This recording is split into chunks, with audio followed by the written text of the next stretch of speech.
इस तरफ अब नट्टू शमशान घाट के पास बनी एक गुफा में पहुंचा, जहां पर बाबा मोहनदास थे। बाबा, यही है वो बच्चा, राजघराने का नवजात बच्चा।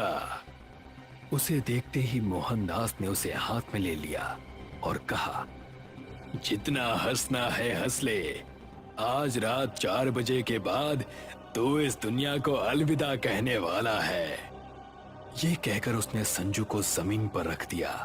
तभी अचानक से हवा में एक चाकू उड़ता हुआ आया और उसने नट्टू की गर्दन उड़ा दी। अचानक मोहनदास के होश उड़ गए। उसने देखा कि गुफा के मुंह पर वही घूंघट वाली औरत खड़ी है। कौन है तू? ये सुनकर उसने बेहद भयानक आवाज में जवाब दिया, मैं हूँ तेरी मौत, जोखिनी। जोखिनी ने आगे बढ़कर अपने शातिर पंजों से मोहनदास का सीना चीर डाला। सरपंच जी, आपने नट्टू को हमारे घर भेजा था। जब हम सो रहे थे तो वो हमारे बच्चे को उठाकर ले गया। ये तुम क्या बोल रहे हो? मुझे बताओ उसका घर कहाँ पर है, वरना मैं पुलिस को बुलवा लूंगा। और उसके बाद आपको बताना ही पड़ेगा कि आपने मेरे बच्चे को गायब क्यों किया है। उसकी बात सुनकर सरपंच डर गया और उसने अपना मुंह खोला। जब तुम पैदा नहीं हुए थे तो उस वक्त हमारे गांव पर मौत का तांडव हो रहा था। गांव के आदमी, नौजवान, बच्चे सभी को एक ऐसा नहीं हो सकता। मुझे तुम्हारी बात पर भरोसा नहीं। तुम्हारे पिता ने उसी दिन कोठी खाली कर दी और तुम्हें तुम्हारी माँ के साथ शहर ले गए, लेकिन मौत का सिलसिला अभी तक खत्म नहीं हुआ था। फिर जब कई साल बाद तुम गांव में अपने बच्चे के साथ आए तो मोहनदास बाबा ने बताया कि अगर तुम्हारे नवजात बच्चे की बलि उस आदमखोर को दे दी जाए तो उसकी आत्मा शांत हो जाएगी। इसीलिए गांव की भलाई के लिए हमने तुम्हारे बच्चे को गायब करके उसके पास भेज दिया। ये सुनकर आदित्य को बहुत गुस्सा आया और मेघना का दिल बेचैन हो गया। मेरा बच्चा अभी सिर्फ 1 महीने का है, तुमने उसकी बलि देने के लिए भेज दिया। तुम आदमी हो या जानवर? जल्दी से चलिए, कहीं वो उसे मार न दे। सरपंच, जल्दी से हमें उस मोहनदास के पास लेकर चल, वरना मैं तेरी बलि चढ़ा दूंगा।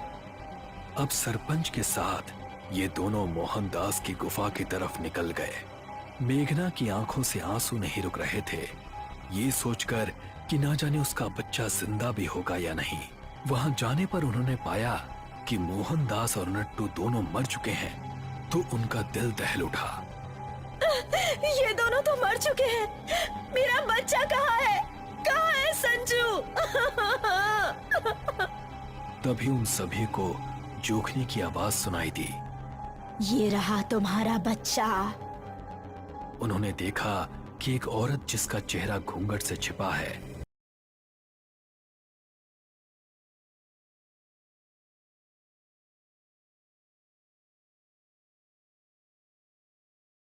उनके बच्चे को हाथ में लेकर आ रही है।